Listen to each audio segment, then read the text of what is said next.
Hello and welcome back to Study Medha Academy. आज हम class 8 का ये चैप्टर कंबशन एंड फ्लेम आगे कंटिन्यू करने वाले हैं। ये इस चैप्टर का थर्ड लेक्चर है। इसके पहले हमने 2 वीडियोस बनाए हैं और उसमें हमने कंबशन क्या होता है, कंबस्टिबल सब्सटेंसेस क्या होते हैं और इग्निशन टेम्परेचर क्या होता है, ये सारे टॉपिक्स डिस्कस कर लिए हैं। अब हम आगे के टॉपिक्स डिस्कस करने वाले हैं, तो इस लेक्चर को एंड तक के देखिएगा और अगर आपको कोई भी डाउट आए तो आप कमेंट सेक्शन में मुझे कमेंट करके पूछ सकते हैं। अब हम इंडेक्स से एक बार मैच कर लेते हैं कि हमने अभी तक के क्या क्या टॉपिक्स कवर कर लिए हैं और क्या क्या टॉपिक्स अभी हमें कवर करने हैं। तो जो फर्स्ट 2 टॉपिक्स है कंबशन और इग्निशन टेम्परेचर, ये दोनों हमने सेपरेट वीडियोस में कवर कर लिए हैं और इस वीडियो में हम बात करने वाले हैं इनफ्लेमेबल सब्सटेंसेस की। देन हम आगे वाले वीडियोस में controlling fire, types of combustion, explosion, fuel efficiency, burning of fuels leads to harmful products और आगे सारे टॉपिक्स का एक समराइजेशन कवर करने वाले हैं। तो चलिए आज के टॉपिक इनफ्लेमेबल सब्सटेंसेस की शुरुआत करते हैं। तो सबसे पहले हम इसकी डेफिनेशन देखते हैं कि इनफ्लेमेबल सब्सटेंसेस क्या होते हैं। The substances which have very low ignition temperature and can easily catch fire with a flame are called as inflammable substances. Inflammable substances मतलब वो सब्सटेंसेस जिनका इग्निशन टेम्परेचर बहुत लो होता है और वो इजीली फायर पकड़ लेते हैं, आग पकड़ लेते हैं, उनको हम बोलते हैं inflammable substances.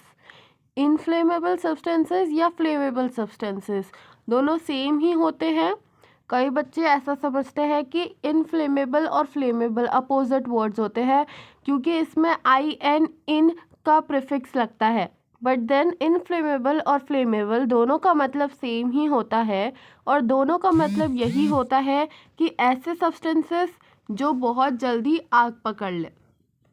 For example petrol, alcohol, liquefied petroleum gas etcetera, ये सारी जो चीज़ें हैं ये इनफ्लेमेबल सब्सटेंसेस में आती है क्योंकि जैसे कि हमने बात करी थी इनका इग्निशन टेम्परेचर भी बहुत लो होता है और इसीलिए जिस भी सब्सटेंस का इग्निशन टेम्परेचर लो होगा वो जल्दी से जल्दी जलने लगेगी और वो जितना जल्दी जलेगी उसी प्रॉपर्टी को हम बोलते हैं, उसी कैपेसिटी को हम बोलते हैं इनफ्लेमेबल और उसके कारण ही ये जो सब्सटेंसेस है ये कहलाते हैं inflammable substances.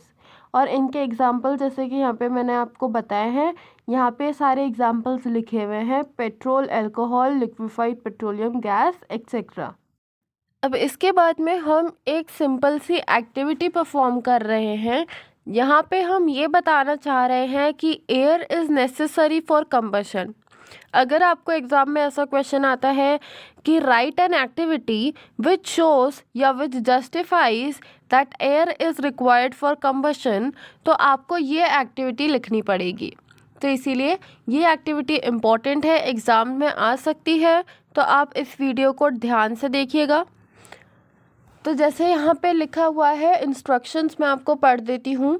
Fix a lighted candle on the table, put a glass chimney over the table and rest it on few wooden blocks in such a way so that air can enter the chimney. Observe what happens to the flame. Now remove the blocks and let the chimney rest on the table again. Observe the flame. Then put a glass plate over the chimney. Observe the flame again. The candle burns freely in air because the air enters the chimney from below. The candle stops burning in B because the air does not enter the chimney from below. The candle does not burn in C because air is not available. This shows that air is necessary for burning. तो ये बहुत ही simple सा experiment था, जैसे मैंने पढ़ा और जैसे मैंने बताया उससे ही आपको समझ में आ गया होगा।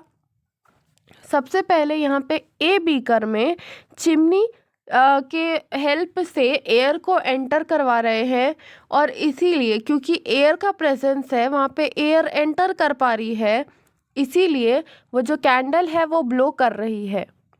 सेकेंड वाले में जो चिमनी है उसे हटा दिया गया है और क्लोज्ड कंटेनर को कैंडल के ऊपर रख दिया गया है।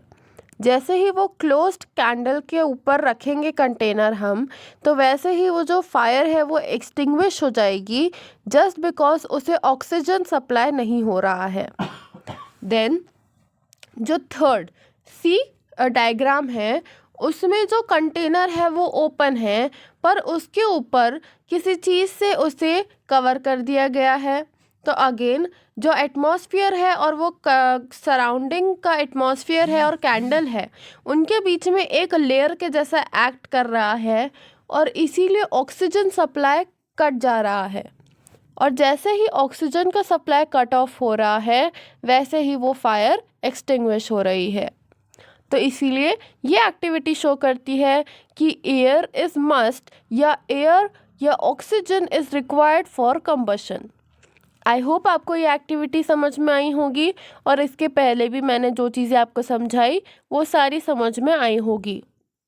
अगर आपको ये वीडियो पसंद आया हो तो हमारे चैनल को सब्सक्राइब करना, इस वीडियो को लाइक करना, शेयर करना, और साथ ही साथ हमारे चैनल को सब्सक्राइब भी ज़रूर करना। Thank you so much for watching this video till the end.